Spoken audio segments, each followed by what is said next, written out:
Palantir system, and it collects essentially everything about you.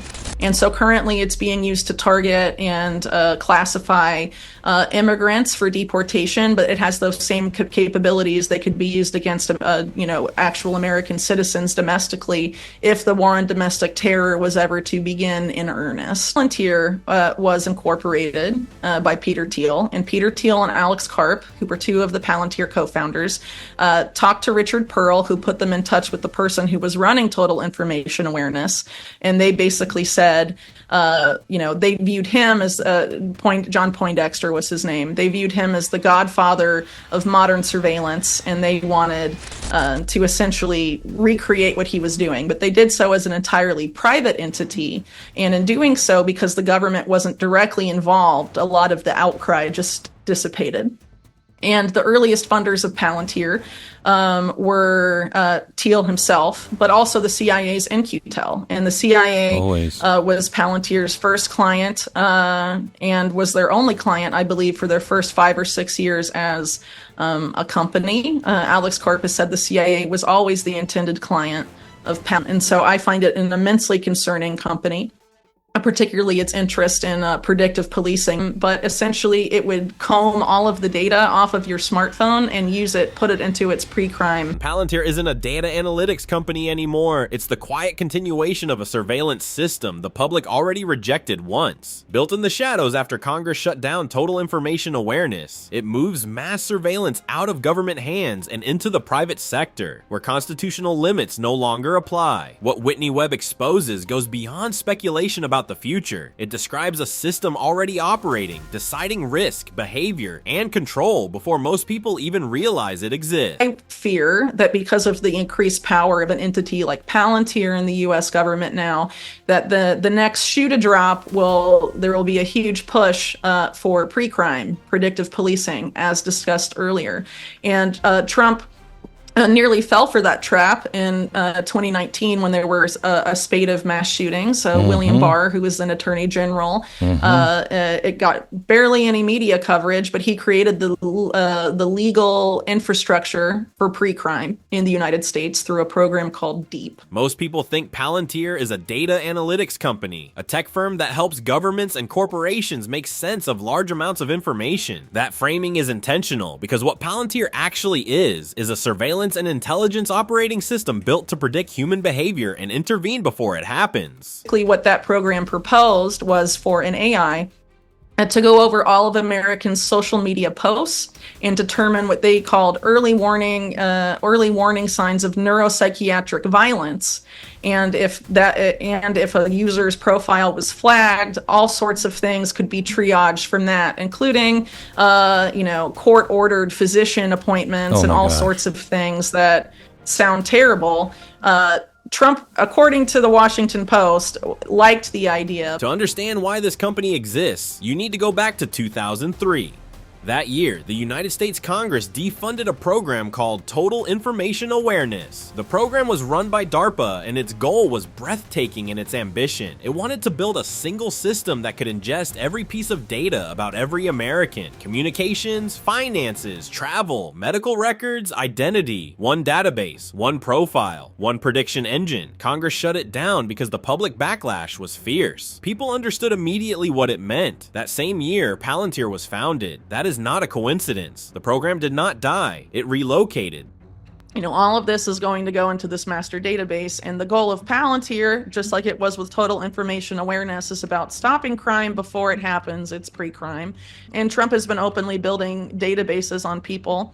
And this is neoconservatism being framed as something else. The early funding for Palantir came from Peter Thiel and from In-Q-Tel, which is the venture capital arm of the CIA. The CIA was not just an early investor, it was an early client. Engineers at Palantir were working directly alongside intelligence professionals from the beginning. Even the company's name carries a signal. In Tolkien's mythology, a Palantir is a seeing stone, an object that lets you observe anything, anywhere, at any time. The people who named this company knew exactly what they were building, and they were not shy about the symbolism. After doing all of that in Ukraine, a lot of those same companies have since offered their services to Israel in its war on Gaza, Palantir specifically, and it's believed that Palantir's war-fighting AI has been used in some of these AI-generated kill lists and, acts of mass murder in Gaza that have been reported by, 972 magazine and some of these other outlets. The blueprint inherited from total information awareness was simple: pre-crime. The belief that with enough data, human behavior can be predicted in advance and stopped before it occurs. Congress ruled this unconstitutional. Palantir's architects found a workaround: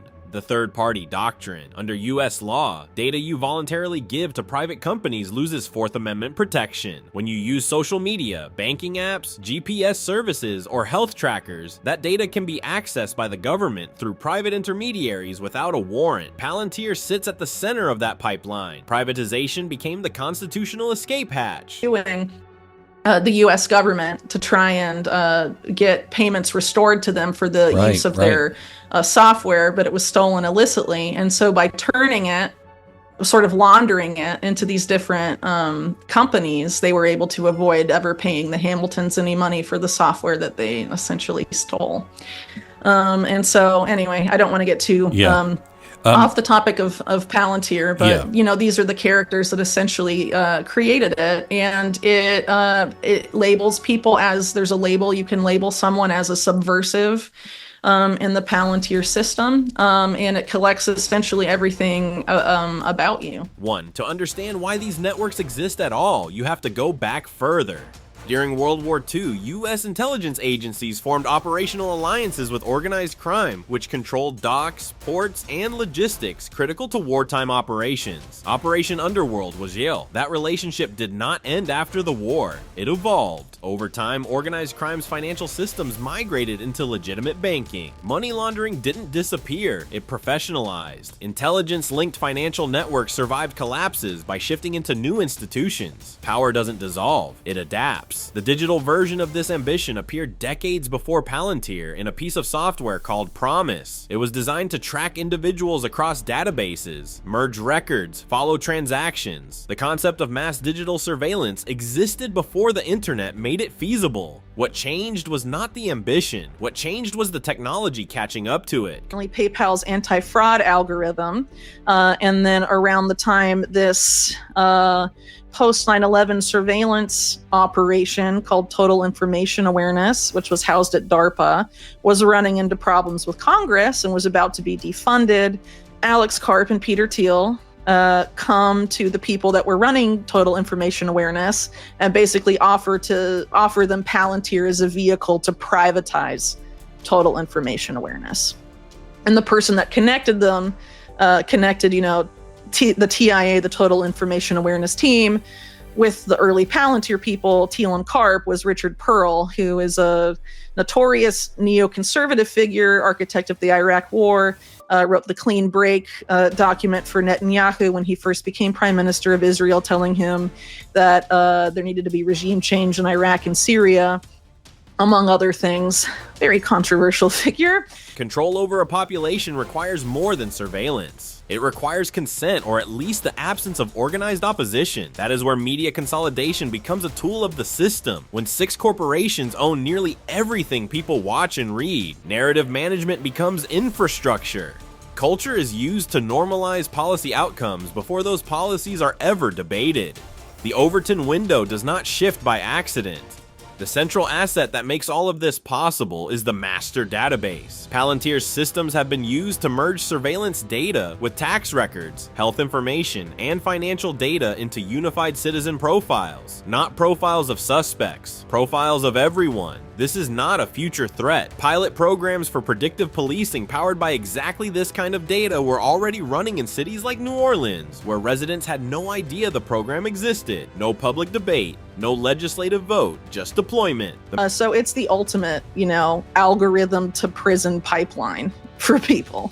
Like, you just live in the wrong neighborhood and you have the wrong ethnicity or the wrong, you went to the wrong school or whatever, the algorithm can flag you as you'll likely commit a crime and you can be sort of sent off to jail preemptively, which is very disturbing stuff. And ultimately, Palantir, as the reincarnation of Total Information Awareness, is not just meant to be used abroad, its intention has always been domestic. The mechanism that allows this to scale is crisis, a mass shooting, a pandemic, and attack. Public fear creates enormous pressure on governments to act, and when that pressure hits, the infrastructure is already waiting.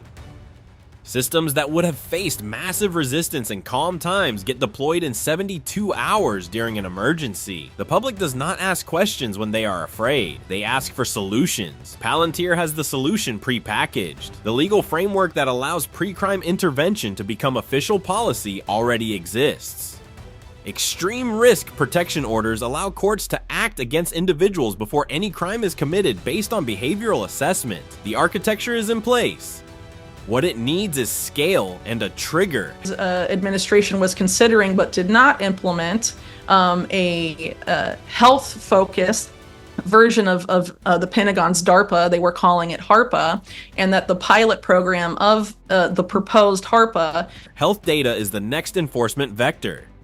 A proposal called HARPA, modeled on DARPA, was designed to use AI to scan behavioral data from devices and medical records to identify individuals who might pose a risk. The proposal included court-ordered interventions. It was later rebranded as ARPA-H and pushed through with bipartisan support. The rebrand changed the name. The architecture stayed the same. Wearable devices, health apps, fitness trackers, all of it feeds data into systems that classify behavioral risk voluntarily, enthusiastically. People are paying for their own surveillance infrastructure and calling it wellness. The definition of domestic terrorism in recent years has been deliberately kept vague. When objecting to government overreach can itself be flagged as a risk indicator. The tools designed for genuine threats can be turned on ordinary political opposition. The expansion is not hypothetical. It follows logically from the architecture. But basically the program that Trump wanted to implement through HARPA would have used AI to go through innocent American social media accounts and then flag Americans for early warning signs of what they called neuropsychiatric violence. And then based on what the algorithm says, would either, send people to a court-ordered physician or even house arrest for some people. So this is very problematic because obviously the algorithm that would probably be doing that is Palantir, which now contracts for all 18 intelligence agencies and now most of the corporate world and Wall Street. It's really become arguably a digital brain for both, the national security state and multinational corporations in the United States and obviously beyond the US as well. One of the most sophisticated elements of this entire operation is how it has been sold politically. Policies that are structurally authoritarian have been repackaged as anti-establishment, libertarian, and reformist. Tech oligarchy is framed as freedom from bureaucracy. Monopoly power is sold as disruption. The people building the cage are telling you they are tearing down the old one. The governance model emerging from this is not democratic in any traditional sense. Corporate governance zones, sometimes called freedom cities, represent a framework where private entities hold state-level power over defined territories. CEO-style rule with enforcement capability. The company town was updated for the 21st century with full surveillance infrastructure built in from the start. A lot of prominent figures with ties to Palantir, like Joe Lonsdale, a Palantir co-founder, have sort of been wheeled out and given a lot of media attention for his proximity to Musk and Vance and Doge and all of this stuff. And a lot of these figures have engaged in very dubious activities with the national security state, which you think, the Trump's base, which is so concerned about quote unquote deep state influence, would be concerned about Palantir's presence here, since nothing typifies the so-called deep state more than them as a company. Programmable money completes the control system. Digital currencies come with built-in rules, spending limits, location restrictions, and the ability to freeze assets instantly without a court order. When cash is eliminated, access to money becomes a tool of behavioral control. Step out of line and the ability to transact can be shut off with no force required. Combined with continuity of government powers, where emergencies suspend rights, protests are labeled security risks, and pre-crime surveillance is already active, this creates an enforcement engine that can activate in hours, faster than any democratic process can respond. Palantir's systems are already embedded in tax administration, housing finance, law enforcement, and treasury operations. This is not a debate about future policy. The infrastructure is already inside the institutions, and the reason most people have not heard a coherent account of any of this is not because the information is hidden. It is because the media landscape is fragmented enough, consolidated enough, and compromised enough that no single outlet has both the access and the incentive to connect all of it. The pieces exist. The picture they form is what nobody wants you to see.